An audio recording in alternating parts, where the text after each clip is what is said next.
காலம் கணக்கிட முடியாத பழம்பெருமை கொண்டது பாண்டிய பேரரசு.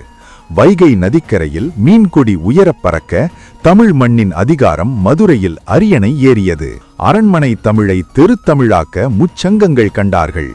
புலவர்களை தலைமேல் தாங்கி தமிழை தன் உயராய் வளர்த்தார்கள் இந்த பாண்டியர்கள். பாண்டி நாட்டு முத்துக்களுக்கு உலகம் அடிமை. ரோமாபுரி முதல் சீனா வரை கடல் அலைகளில் மிதந்து சென்றது பாண்டியர்களின் வணிகப் புகழ். போர்க்களத்தில் இவர்கள் சீரும் புலி. தலையாலங்கானத்துச் செருவென்ற நெடுஞ்செழியன் போன்ற மாவீரர்கள் பகைவர்களின் திமிரை அடக்கி வெற்றி கொடி நாட்டினார்கள். வீரம் மட்டுமல்ல, நீதியே இவர்களின் உயிர். யானோ அரசன், யானே கள்மன் என்று நீதி தவறிய கணமே உயிரை துறந்த நேர்மையின் சிகரங்கள் இவர்கள். கற்களை கவிதையாக்கினார்கள். மதுரை மீனாட்சியின் கோபுரங்கள் முதல் குடைவரை கோவில்கள் வரை காலத்தால் அழியாத கலை சின்னங்களை மண்ணில் பதித்தார்கள். இருண்ட காலம் வந்தபோதும் சோர்ந்து விடவில்லை. கடுங்கோன் பாண்டியன் தலைமையில் பீனிக்ஸ் பறவையாய் மீண்டும் எழுந்தது பாண்டிய பேரரசு.